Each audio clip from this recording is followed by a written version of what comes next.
Oh, yeah. Should we get into our first topic then? Yeah, what is it, Tim? Well, it is another list of sorts, I guess. People will start to think we like lists. Oh yeah. Did you listen to Trish and Sarah today? No, because it releases behind the curtains view here. It releases like 3 hours before we go live, and I had a nap. Yes. So. I've only listened to like the first half hour. It was just like it was really good. Like Sarah read verbatim Dave Meltzer. Okay, that's funny because she has a lot of experience from listening today, so I bet she nailed that. So I look forward to that. No, she actually like transcribed it word for word and okay, that's hilarious. gave it back. She didn't like imitate him or whatever. She just transcribed what he said. That's even funnier though, because if you read his transcript in like a normal voice, he just comes off as like the dumbest motherfucker. But he's not, obviously. Yeah. That's how he comes off. Yeah. Anyway, this is gonna be the second Wrestling Observer topic, the podcast topic on the Social Suplex Network this week, I guess. Maybe third, I don't know. Keeping the Songs, I probably talked about it too. I haven't listened to them yet. So yeah. It's not like Social Suplex is obsessed with like Dave Meltzer or anything. Or no. Wrestling Observer. I think a lot of us are just like, that's where we originated, right? I was on the board for almost 10 years. You're still on the board, I think. Trish and Sarah are still on the board. Well, my sub actually lapsed yesterday, so... Oh, okay. I did resub just for the awards, but yeah, I haven't posted on the board for like a year. But no, it is where I started. I joined when I first got back into wrestling in like 2014 because of WrestleMania 30. That's when I joined the board. Yeah, same. Like not same year, but when I first came back, it was 2016, 15, somewhere around there. Yeah. That's when I joined. The first time as well. And yeah, so we are actually like big. We were big contributors to the Wrestling Observer. Yeah, I'm a Dave fan. We are not Dave. Like the anti-Dave fucking no. on social media or whatever.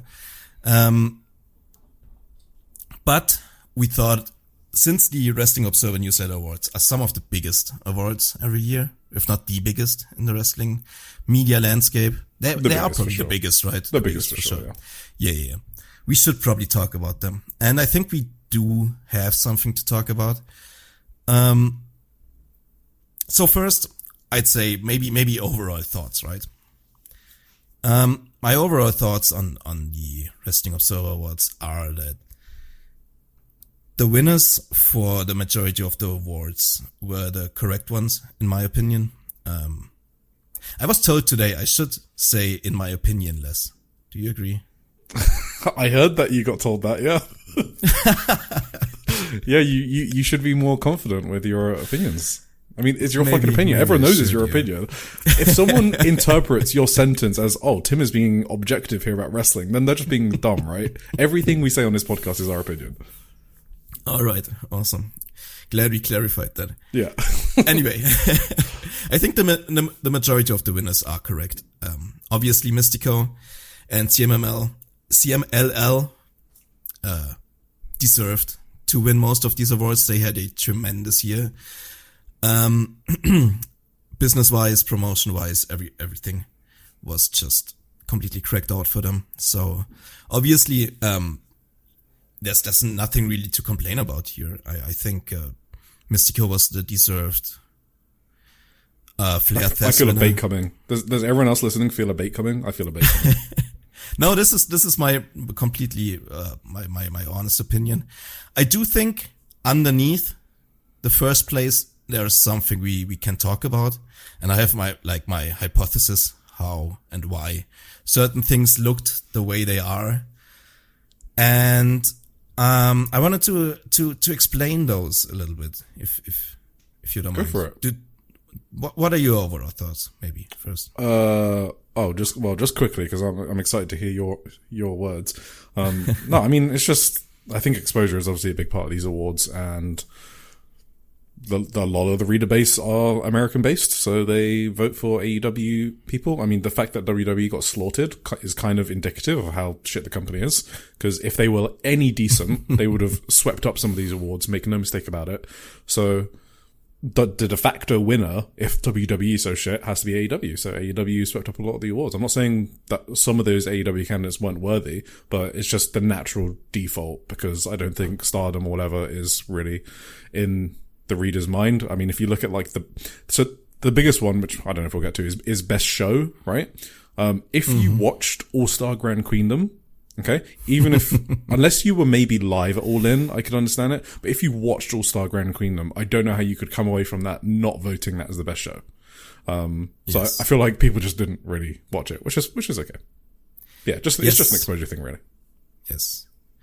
So my hypothesis basically about this is, I think the Wrestling Observer coverage as a whole has changed into a direction of like very minimal coverage of anything outside of a few promotions. My hypothesis is that this was a lot better a couple of years ago, and I think these awards kinda like reflect this. I think the audience for the Wrestling Observer, or like their subscriber base, has changed as well, like into the same direction, obviously, because I think a lot of fans of, like, let's say maybe Japanese promotions have just no content whatsoever from the Wrestling Observer at this point. So I think a lot of them have just simply left the Observer at this point. So that obviously reflects in the awards as well, because those are obviously voted by the readers and by the subscribers of the Wrestling Observer. And I mean, this is, anecdotally, obviously, that's true, right? I can tell this a bit from like personal experience as well, like yeah, anecdotal. Exactly. This is obviously anecdotal evidence, but I know a ton of people. Like I'm on Discords with a ton of people who used to be on the board and have all quit. Like that's got to be in the us hundreds as well. just these people alone who are like on these Discords, and just there were times where like daily another guy joined from the who formerly I knew from the board formerly, who said, yeah, I just quit the subscription today. It's just not for me anymore. And yeah, so that's anecdotal, of course, but I think these awards kind of reflect this also. Because if you look at, would you agree that Stardom had a pretty good year this year, last year, Eric? Yeah, it was pretty good. Yeah. Yeah. Not too shabby. Yeah. Would you say, well, I agree. Yeah, I don't think, would you say these awards reflected how great of a year Stardom had? I would not say so. It kind of seems like they had a good but not record level year, because obviously CML had a record year, and the awards reflect that, right? I don't think they reflect Stardom's record level year. They sort of reflect, Stardom did pretty good. Yeah. Do you think Stardom had a better year than in 2022, for example? Yeah, of course. And I think the awards reflect that Saya had a good year, by the way. So she came out of it pretty good. Sort of. Yeah. I'm gonna come back to the 2022 point later. Maybe we should just start with the Flair Test Award, because Saya did place 4th in that one, behind Jon Moxley, Hangman, and Mystico. So I looked at the votes, right, at the numbers. So for Mox and Hangman and Saya, Hangman was on 137 ballots. Moxley was on 149 ballots. Saya was on 88 ballots. So that is approximately like 60-70% more ballots that Mox and Hangman were on. But Saya is lacking behind in only like 100 to 200 points from the voting, which tells me it's kind of a similar problem, as it was with the Voice of Wrestling Match of the Year poll, where like Saya and Tam had like this insane amount of first place votes, but just they weren't on enough ballots to make a bigger impact. Yep. So I see the exact same pattern here, you know. Saya was on like 60%, 70% less ballots, but barely had any less points than Mox and Hangman. So the way it works for these awards, for the category A awards, is that every voter has 3 votes, and the first place vote gets 5 points, the second 3, and the third gets 2 points. So what this tells me that Saya had gotten a lot of first and second place votes, and Hangman and Mox got more like third place and second place votes. So I think whoever knew about Saya was convinced that she deserves a high spot on the MVP ranking. It was just that a lot of people who voted were not educated enough and haven't watched anything and didn't know anything about Saya to vote her MVP. This is even more... Sorry? No, I was just going to say, the thing I hate about it is people will point to the fact that Saya did the best out of, the highest placed woman since Minoru Toyota, right? And then point to that as if it's success, just because she like did a record thing, but it was still 4th, and she shouldn't have been 4th. So I don't know why we have to look at past records. What did she do this year, and what should she have gotten? She should not have gotten 4th. I don't give a fuck what someone did 30 years ago compared to what Sai's doing now. She should have been 2nd at least. This is the Rossi argument, right? What he said about winning the Tokyo Sports Award. Yeah, exactly. Anyway, and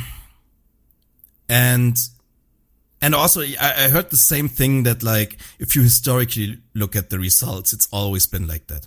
That like these promotions or whatever, or these wrestlers didn't have as many votes comparatively and suffered from that.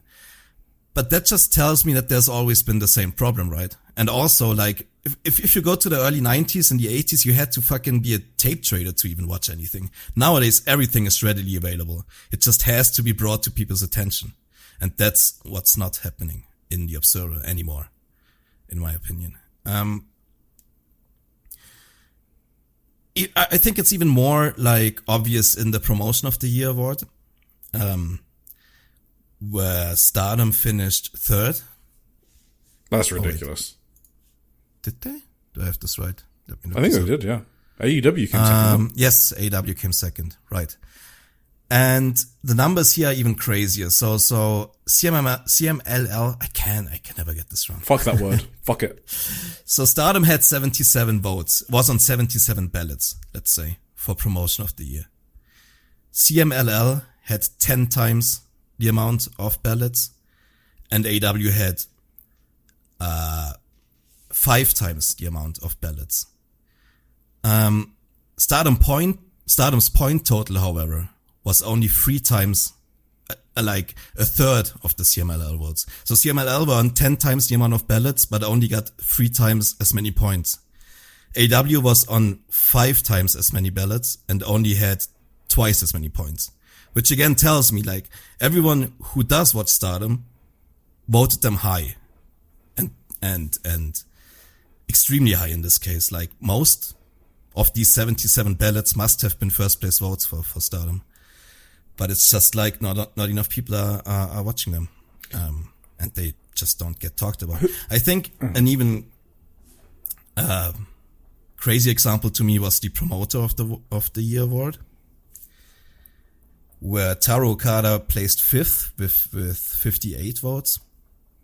Salvador Luteroth obviously first with 485, and then we had Tony Khan with 404, Nick Khan 193, Dana White with 70 before Taro Okada. I think this one, like Promoters, almost like it's probably the most objective award we can get because it's like purely business metrics, right? Can you tell me, did WWE have much growth year over year this year? Big number make me feel good. Okay, so overall, yes, they had big numbers. Did they grow any? How did the tickets map look compared to like the previous? No, years? I mean they're down in the ticket sales are doing kind of horrendous compared to the year before. But big number make me feel good. How about Tony Khan? How did he promote? I think he did have some growth. They're up slightly. I think they're up on ticket sales. Yeah, and then same on pay per view also. Or? Yes. So how did Taro Kada do last year? How did Stardom do? I think they're double digits up, and also record level business in Tokyo, outside of Tokyo. Yeah, I mean, you name it. Was there a single month last year that Stardom didn't do record business? No, I don't know. I think every month was a record month for them. I mean, they also had the record. Sorry. No, they also beat the Korakuen Hall attendance record as well ever. So yeah, and they had their biggest show. They had their two biggest shows last year, right? Yeah. Jim Queenum and Master Grand Queenum were both like 7.5 and 6.5 are their two biggest shows. And yeah, we could just continue. We've made these, we've elaborated on Stardom's business success, over the, like, since we started doing the podcast, essentially. Yeah. So do you think if you were only a observer reader, do you think you would know about all these business successes of Stardom? Or just a Wrestling Observer radio listener, maybe? Considering they did a 3-minute segment on All-Star Grand Queendom, I'm guessing not. Yeah. That's kind of what it is. I mean, is anyone arguing against this? Isn't it so obvious that the awards sort of reflect the coverage of the publication?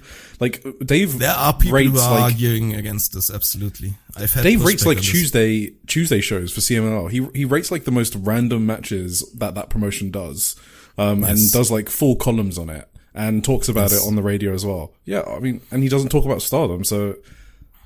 I don't know, who could possibly argue against this? It's so obvious. If he spoke more about Stardom, more people would have voted Stardom. Yeah. So Booker of the Year was Tony Khan with 655 to Taro Kada's 218 votes.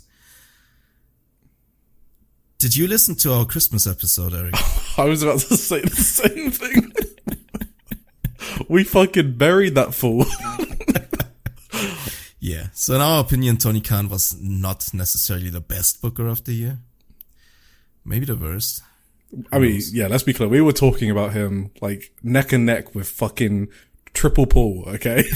Like that's how bad some of the booking was at the end of the year for AEW. I mean, I stopped watching for like 2 months, I guess. 3 months, Me too, yeah.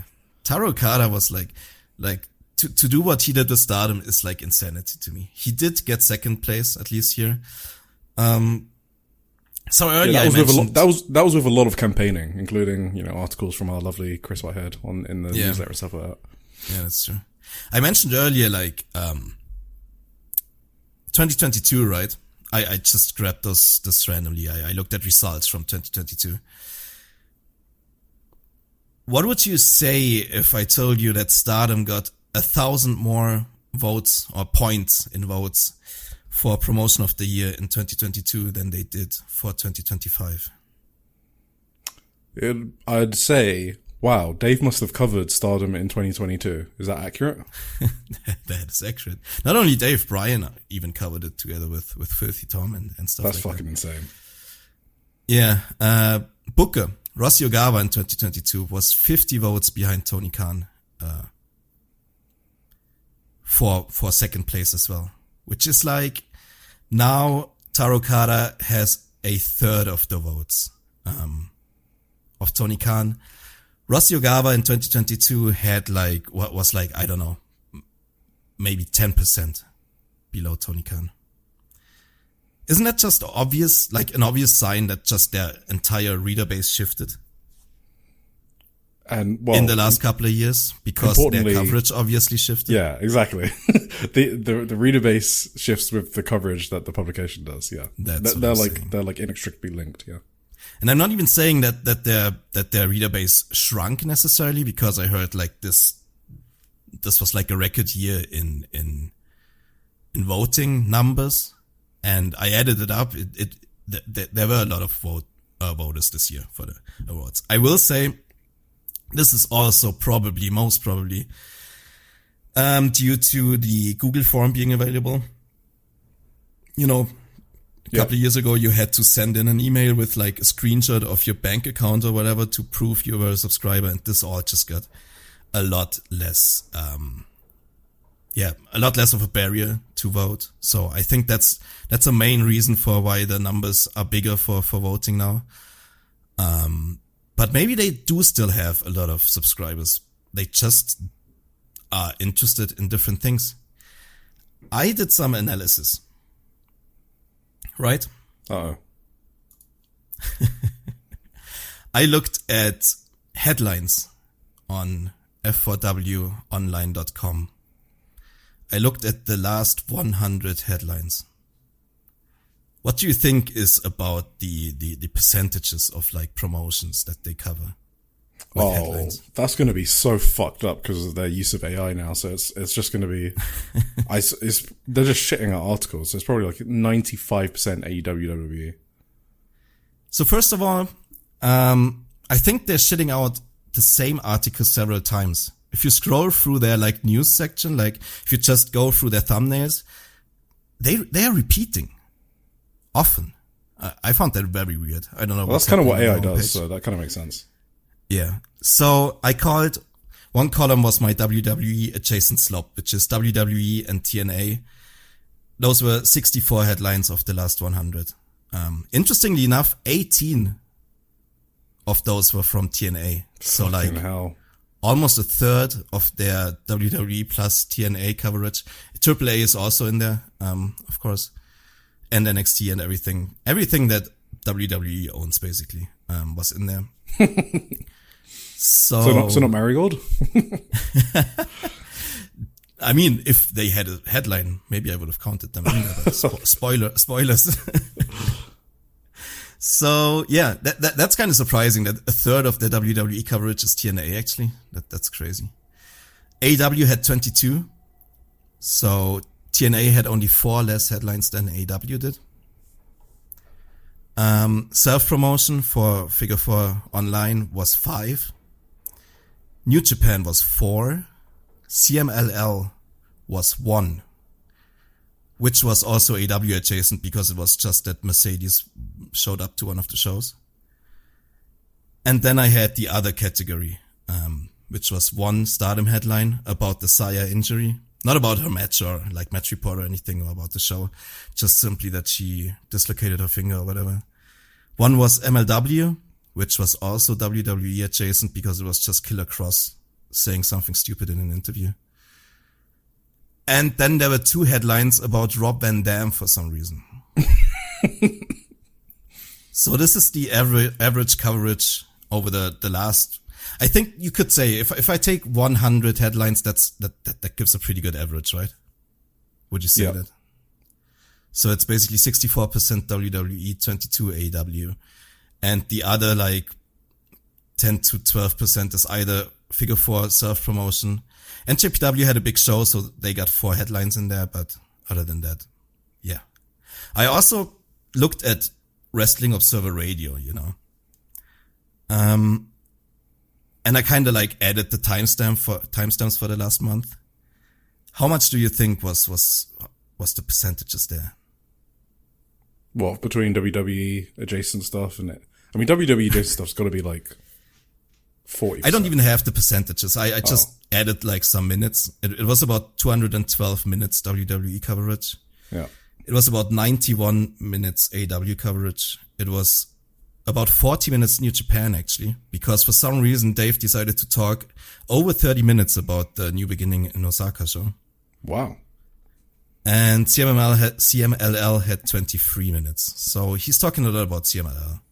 How much do you think other promotions got? Outside of WWE, CMLL, AEW. 2 minutes, and 46 this one seconds. New Japan show. Where would you say these 2 minutes and 40 seconds? MLW. I don't know. No, it's nothing. 0. Oh. Nada. Oh, awesome. That's great.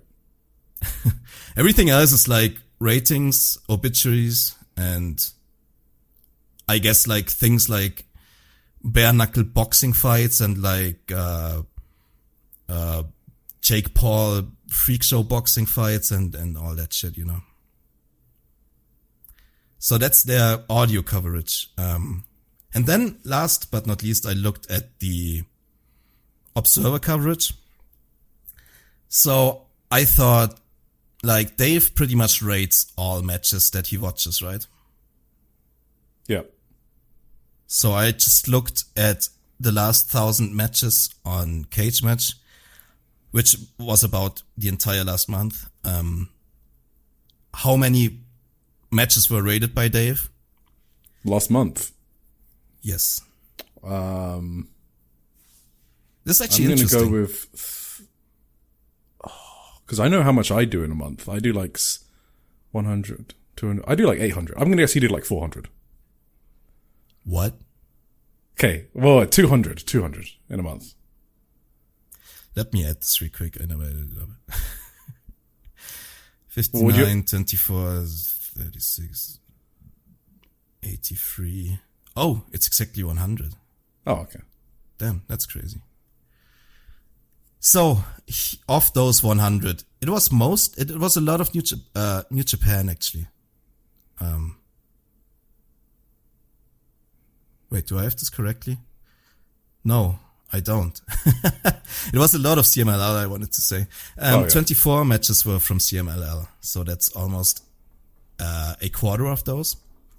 WWE had 29, which is crazy because they only have like 2 matches per show. AW also 29, which is about what you'd expect from a month of AEW. New Japan had 17. And then there was one outside match. Can you guess?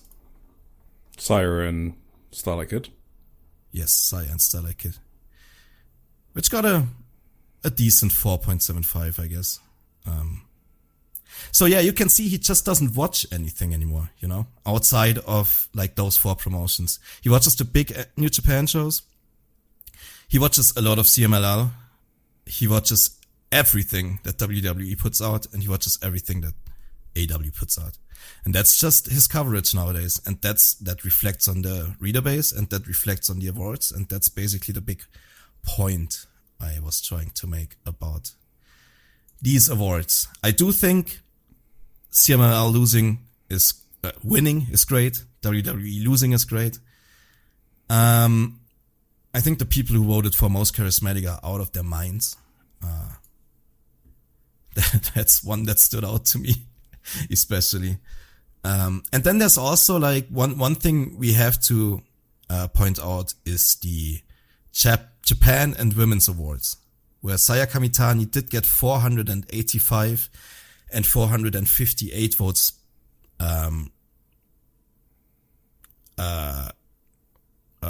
respectively. Which means a lot of people who didn't vote for Stardom, didn't vote for her in Flair Fest, still voted for her in those 2 awards, which kind of tells me that I listened to like Dave's awards preview coverage. He pretty much told people to vote Saya in those 2 awards, right? So I think listeners who have no idea who to vote in these regions, or in like for which woman to vote, just listen to Dave at this point. It's the same with like Europe, where Michael Oku got a lot of votes. That's just what Dave said. And I honestly don't think a lot of the subscriber base watched that many Michael Oku matches in the last year. It's just what Dave said should be voted on in these categories. So the subscribers listened. That's my hypothesis, at least. What do you think? I thought that was very obvious. Yeah, I don't know who would argue against that. Well, there's some people and I think you laid out the case perfectly as why that's happening. And I don't even think Dave really needs to change his coverage. I guess people just need to kind of recognize like what the awards are, and they're not really. I mean, they're just representative of Dave's taste, which is fine. That's completely okay. But I don't know why people try to dress it up as something different. It's just, like our goal with this podcast is like to bring these promotions to people. So obviously it's a bit saddening to me if the biggest publication in the Western world for pro wrestling just completely ignores everything that's going on outside of like their relatively small scope of North America, I'd say. Is Mexico North America? Yeah, right. Yeah. Central America. No. It's Central America. No, it's North America. Is it not? I mean, we Europeans, okay? We're allowed to get this wrong before anyone gets mad. I think it's, wait, fuck. Which one is it? I think north. Central America It's is north. below. It's north. Yeah. Yeah, it's north. Yeah. No, but what was I going to say? Oh, yeah. No, I don't fucking remember what I was going to say. Go on. Yeah. Shoutouts to Rookie of the Year voters. Seri Yamaoka won. Above. Oh, I remember what I was going to Katsuki. say. They keep calling it like the most knowledgeable reader base, like in wrestling. I just don't know why you have to say statements like that. Like, what is the point in like saying something that's like objectively not true? Just say, you know, okay, these awards are a bit better than some others, but we have some downfalls, which is Dave's coverage because he can't watch everything, which is completely fine. But stop saying weird fucking statements about you guys being like the most knowledgeable. It's just not true. It's okay to not know everything. Why do people pretend to know everything? I do think, to play like devil's advocate or whatever, that like these promotions have flooded the market, right? WWE with their millions of shows, AW with the addition of Collision. Yeah, I don't blame Dave for not covering everything. I don't think that he's at fault for that. Yeah, my biggest gripe maybe is that you just don't have to cover everything WWE puts out, in my opinion. For example, I would like it if he just branched out a little bit and just dropped NXT or whatever, or AAA or whatever. Like, who cares about these? Drop TNA, I don't know, and just cover go back to some of the Japan coverage. I think a lot of your readers or used to be readers really came to the Observer because of the coverage of these promotions, especially like Puroresu, Joshi, early on in like the 90s, 80s. Because it was like, it was what made Dave special, right? That he just would review and watch everything around the world. And I think that's kind of been gone for a couple of years now. And I think that's sad. And it has to do definitely with the amount of stuff he has to watch from North America.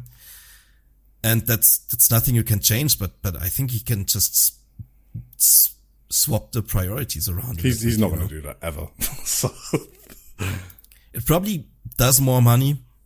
Although I think it just swapped out, because I guarantee you that a ton of people left when his coverage dropped of Puro and Joshi, and now new people are there, obviously, who are like the WWE and AEW. Yeah, but there's so many WWE, AEW fans that I would be shocked if they did not make up for it in just random people subbing for the backstage goss. Yes. Also, you have a lot of people on the site, right? Maybe like I don't know, Brian does a lot of retro reviews. I don't think I think he's covered his bases. I don't think he enjoys anything other than WWE anymore. So, and maybe his retro shit, I don't know. Maybe you put someone like Garrett Gonzalez and John LaRocca on the next Seedling show or whatever, and tell them Jesus to fucking Christ. Wouldn't that be a solution? It's obviously also like a lot less Big Audio Nightmare. I think it's less than it used to be. I don't follow it that much anymore, but it used to. It did get a lot less when I used to drop out from the Observer, which was obviously also caused by Adam Summers becoming a father and having a lot less time because of that. So that was the main reason why the band coverage kind of went like down under. Down under. They didn't go to Australia, but it became a lot less throughout the years. Anyway, that's just my big point. I think the awards are okay. It's whatever. CMLL deserves it. Hooray. Notam Nakano in Flair Fest. Did you see that? It's crazy. Yeah. Retired. Didn't exist. Most outstanding Takeshita. Suri is 5th. And then we have people like Gunther on there. Okay. Will Ospreay was above Suri, by the way. With his 10 matches or whatever. Yeah. Are you trying to depress me? Let's move on. Who was tag team was good? Young Bucks. Yeah. Anyway. Should we I mentioned rookies of the year, right? Sari won and Senka was 2nd. That's kind of surprising. Who told them to vote for that? I don't know. Well, I did send Dave a bunch of emails about rookies, and he did. I'm pretty sure he mentioned both when he was doing previews. Yes, he did. So, not saying it was me, but I did contribute to the email inbox of Dave Meltzer. Although I didn't vote for either of them, so. The voting totals are minimal for Rookie of the Year. People just don't care about that award. The winner had 117 votes. The winner for Best Non-Wrestler, which is the next award, had 658 votes. So about and the second place 283. So I think there were about 1,000 voters in total, and maybe 300 of those vote for the Rookie Award. So yeah, I think we're the few people who know that ball. We like rookies. Yeah.